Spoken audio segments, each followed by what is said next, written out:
Jadi suatu saat Jibril ini jagongan kira-kira gitu sama Rasulullah. Tahu-tahu langit itu gemuruh. Langit gemuruh, kata Jibril, terus semuanya ngangkat kepala ke langit. Ini pintu langit baru ini dibuka, yang sebelumnya tidak pernah dibuka seperti ini. Turunlah malaikat, yang malaikat ini pun malaikat spesial, yang nggak malaikat murahan lah kira-kira gitu, yang nggak pernah turun ke bumi kecuali juga saat itu. Dengan penyambutan yang luar biasa, dengan semuanya tidak pernah terjadi. Hanya karena bahas surat Fatihah. Saya baca tentang Fatihah ya, karena sampean pasti sering baca Fatihah. Supaya apa? Sekaligus jadi jimat lah gitu. Jadi kalau kamu sering di jalan-jalan yang mungkin sepi atau mungkin kan tidak semua teman Grab itu nasibnya bagus yang di Semarang Jogja. Mungkin yang di Kalimantan di Papua kan ada yang 10 kilo gak ketemu rumah, ya kan? Yang lihat di TV-TV itu kan kasihan kan? Sudah 10 kilo gak ketemu rumah, penumpangnya kewekar preman tuh kan. Ini makan orang enggak kan udah. Kan ujiannya dua. Kalau penumpangnya cantik itu ya kecoba syahwat, kalau preman takut. Jadi orang itu selalu ujian itu. Sesedingan itu kan jarang orang itu. Jadi kalau penumpangnya perempuan cantik ujiannya itu syahwat, kalau preman ujiannya ketakutan. Kalau orang yang lemah bawa uang ujiannya kamu ingin garong. Jadi hidup itu memang semuanya ujian. Liyabluwakum ayyukum ahsanu amala. Makanya saya sering ditanya oleh teman-teman, Gus, nah ujiannya kenal wong wedok elek piye? Sama, kenal wong ayu ujiannya syahwat, kenal wong elek ujiannya ngenyek, itu sama-sama dosa. Syahwat ya dosa, ngenyek juga dosa. Elek keriting untune metu ya dosa, ngomong gitu. Kadang-kadang orang berpikir enak kancanan wong elek gak dosa. Kata siapa? Kancanan wong elek itu ya dosa karena bawaannya ngenyek. Ngenyek itu menyepelekan itu. Makanya saya itu ya nggak mau berteman sampean. Nanti kan bawaannya ngenyek atau seneng ya tidak tahu. Ya sudah ada takdir saja, kalau ketemu ya tak ulang ngaji gitu. Tapi ini ngaji terakhir, setelah ini ngaji biasa aja, tidak usah resmi gini. Ngaji kok resmi aneh. Pokoknya nanti suatu saat kalau pandemi sudah berlalu saya akan ngaji Rebona, lalu ini ngaji. Ini ngaji yang kurang bagus karena ngatur kiai kurang berkah ini. Nanti tapi ya lumayan lah masih mau ngaji. Ngaji kok tanggal ini jam ini. Sekarang suatu saat kamu tak panggil, Mas Wahyu datang ke sini jam ini, tidak mesti bisa. Mungkin pas ada acara apa, oh, maaf kesini pas ngecek kan pas apa. Jadi ya sudah, tapi tak maafkan, enggak apa-apa. Takdir ya. Tak bacakan supaya sampean tahu keramatnya Bismillah. Nah sebelum saya bacakan Bismillah Fatihah, tak beritahu tentang ilmu tafsirnya karena ini penting sekali. Fatihah itu dawuhnya Allah, tentu itu dawuhnya Allah. Saya ulang lagi, itu kalam Allah. Tapi yang sudah diberikan kesampaian ke kita semua, sehingga seakan-akan itu menjadi dawuhnya kita ke Allah. Jangan salah loh ya, Fatihah itu dawuh Allah, tapi sudah diberikan ke kita, sehingga posisi kita itu yang punya itu. Nah kenapa ini perlu dijelaskan? Karena nanti ada kalimat iyyaka na'budu wa iyyaka nasta'in. Kalau itu masih kalam Allah, berarti Allah ngomong ke kamu, ngendikan ke kamu, kepadamu aku menyembah. Masa Allah menyembah kamu? Nah sehingga ilmu tafsir itu menyelesaikan itu dulu ya. Saya ulang lagi ya, sebelum sampean sering baca Fatihah, aku yakin ya sering baca. Jadi barokahnya tidak paham itu tidak pernah janggal. Enggak paham itu ya penting supaya tidak iskal, tidak janggal. Sebetulnya di kalimat itu ada yang janggal. Kalau Fatihah itu kalimatnya Allah atau kalam Allah, bagaimana dengan kata-kata iyyaka na'budu? Masa Allah ngendikan ke kita, kepadamu kami menyembah? Masa Allah menyembah kita? Maka penyelesaiannya secara ilmu tafsir gimana? Semua ulama mengatakan, bukan satu dua, semuanya mengatakan di Fatihah itu semuanya diberi kawalan kalimat. Saya ulang lagi ya, di Fatihah itu semuanya diberi awalan kalimat qulu, katakan wahai hambaku begini ya, katakan wahai hambaku begini. Nah begini ini pelajaran dari Allah yang sudah diberikan ke kita. Terus kita mengatakan bismillahirrahmanirrahim, alhamdulillahirabbil, termasuk kita mengatakan iyyaka na'budu wa iyyaka nasta'in. Jangan bayangkan Allah ngendikan ke kita. Kalau Allah ngendikan kita berarti gini, hei wahyu ihdinas siratal mustaqim, tunjukkan saya jalan yang benar. Nah nanti kamu terus, ya Allah Anda aja minta pertolongan saya minta tolong siapa kan, jadi panjang kan. Ya saya ulang lagi ya, jadi itu di ulumul Quran diterangkan gimana sebelum baca Fatihah ya, Fatihah itu kalamullah, ngendikane Allah, tapi yang sudah diajarkan ke kita dan sudah milik kita, sehingga kalimat itu menjadi milik kita. Tapi ya kalamullah, tetap kalamullah, tapi sudah menjadi milik kita. Udah paham ya? Ya pinter nah. Ya, karena kalau tanpa penjelasan seperti ini Anda akan iskal, bagaimana Allah, iskal itu janggal, bagaimana Allah mengatakan iya karena butuh. Kan jadi aneh kan? Ya, jadi tak jelaskan secara ilmiah ya. Jadi kata ulama-ulama tafsir, ayat-ayat Quran seperti ini sebetulnya dimulai dari kulu apa?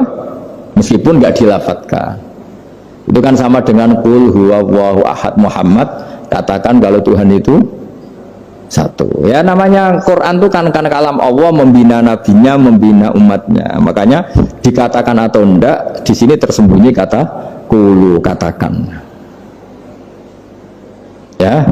Jadi ya ibarat apa itu? Kamu ngajari anak kamu lah. Panggil jenengan bapak kula.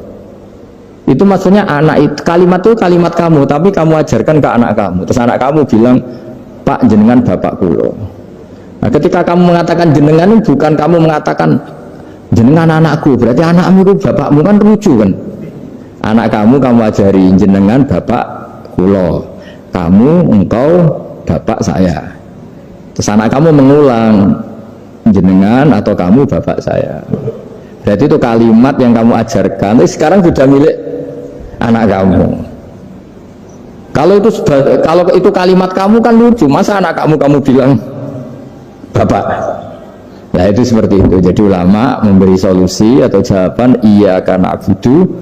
Iya itu sebelumnya ada kata-kata kulu, katakan wahai hambaku, hubungan kamu dengan saya adalah katakan iya karena abudu wa iya karena nasta'in. Terus hubungan kamu dengan saya katakan juga dalam doamu ihdinas siratal mustaqim. Jelas ya, jadi itu kalam Allah yang sudah milik kita karena diajarkan Allah untuk kita. Dong ya? Ya udah dong, gak jelas gak. Tapi bagus, gak jelas itu bagus. Kalau kamu jelas gak jadi dikrem, jadi gubernur.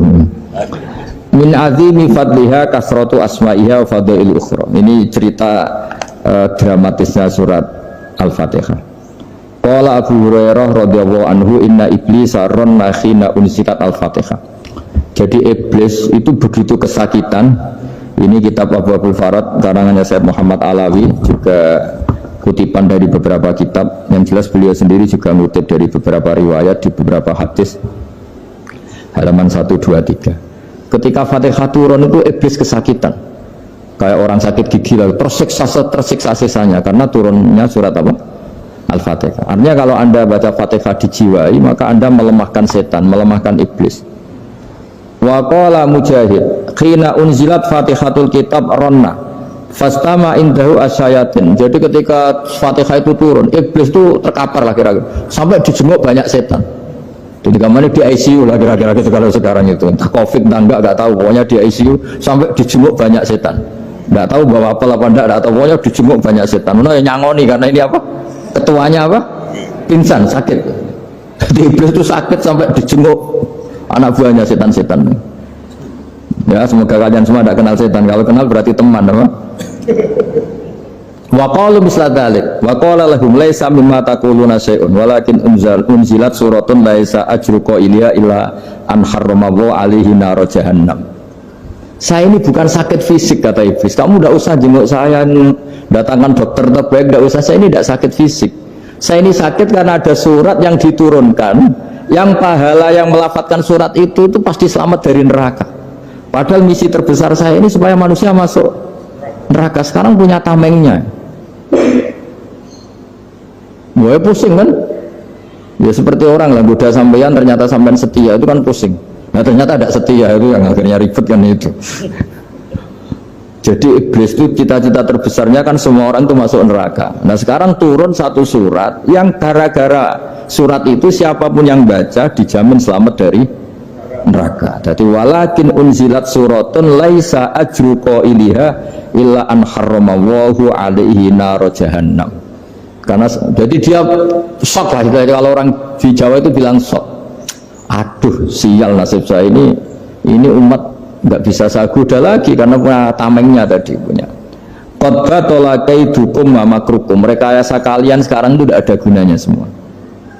Nah, ini alhamdulillah di Indonesia kelihatan kan banyak yang miskin, banyak yang susah.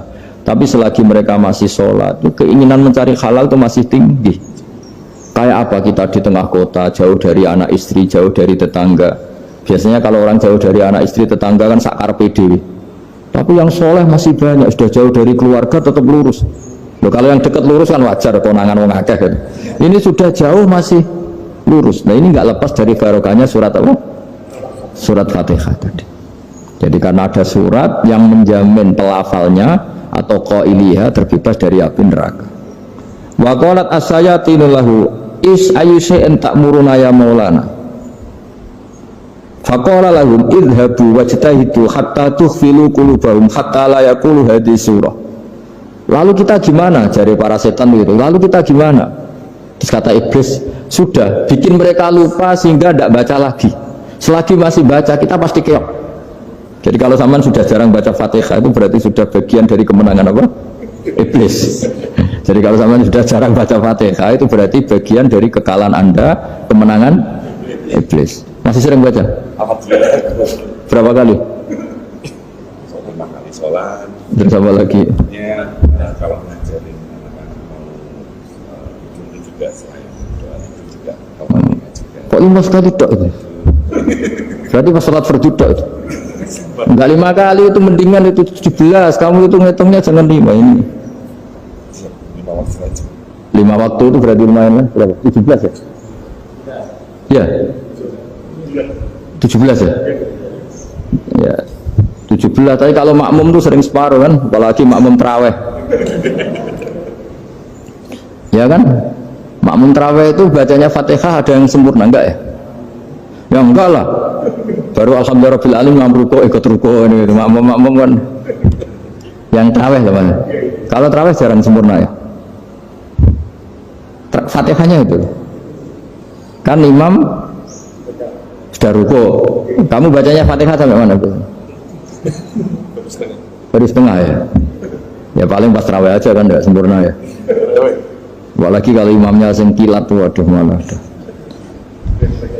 Nah ketika Fatihah itu sebegitu keramatnya, sebegitu topnya, itu setan rapat, singkat cerita itu yang tadi dipimpin oleh iblis yang sedang terkapar apa? Terus tali obatnya nggak ada, cuma dia shock karena ada surat yang turun yang melafatkan itu pasti selamat dari apa?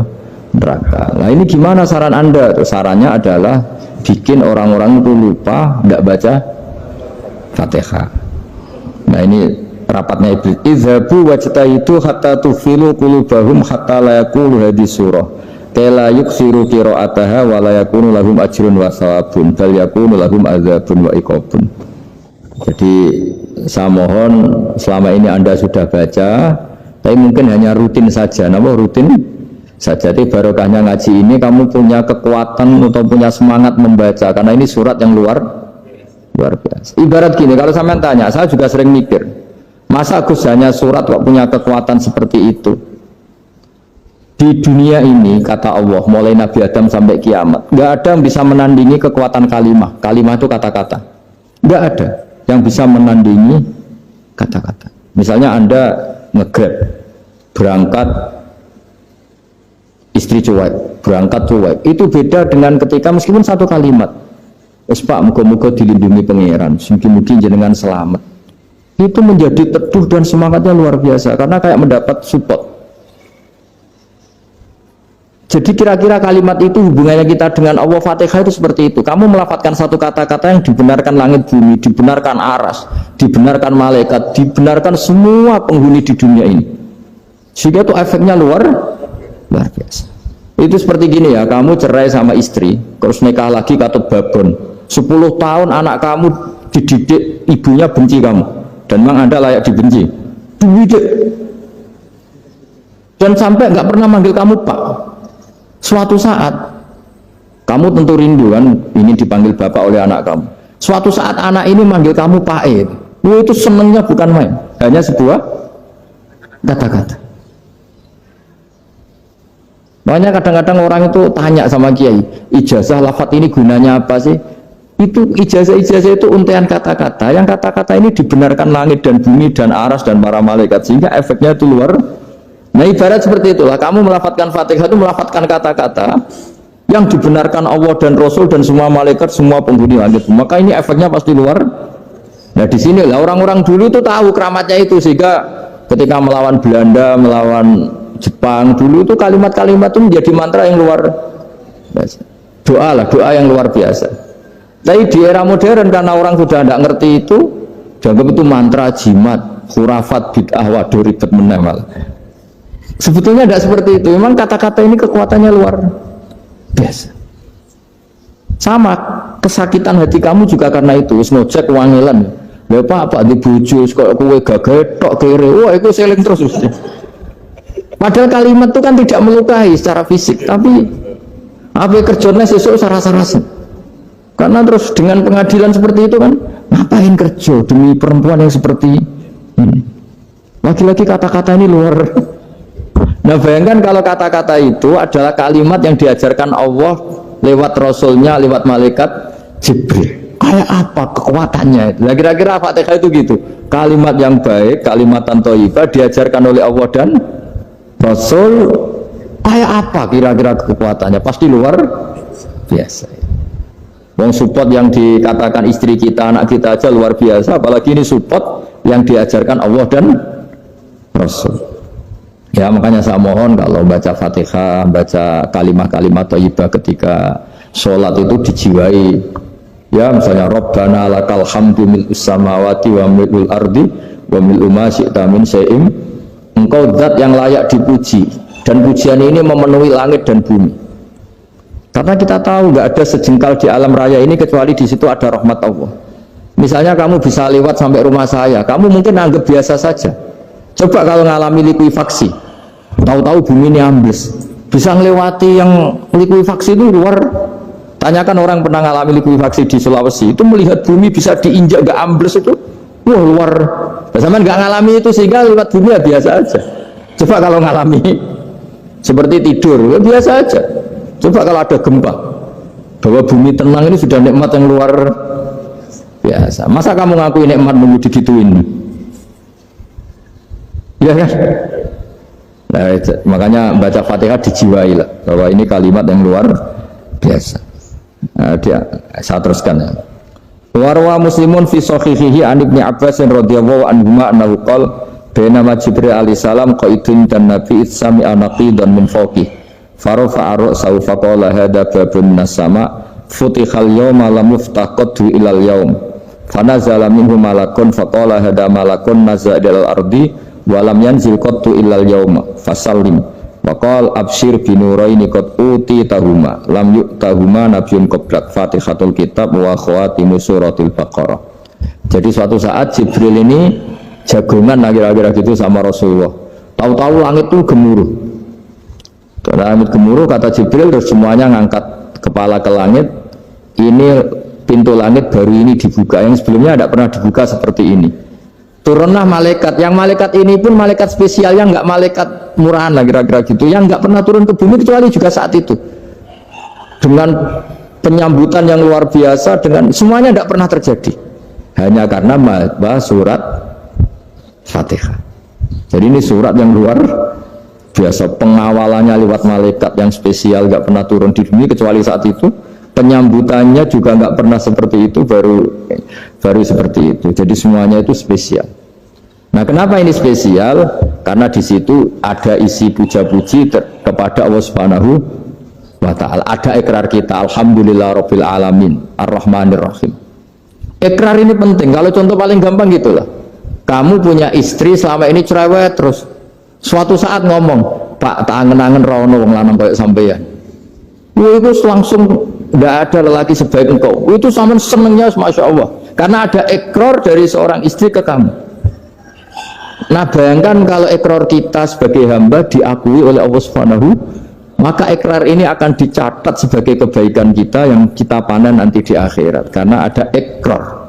Kita ikrar bahwa alhamdulillah rabbil alamin, kita ikrar ar-rahmanir rahim, kita ikrar maliki yaumiddin, kita ikrar iyyaka na'budu wa iyyaka nasta'in. Sampean misalnya jadi orang Indonesia, ketemu orang Indonesia yang makmur di Jerman, terus lupa Indonesia.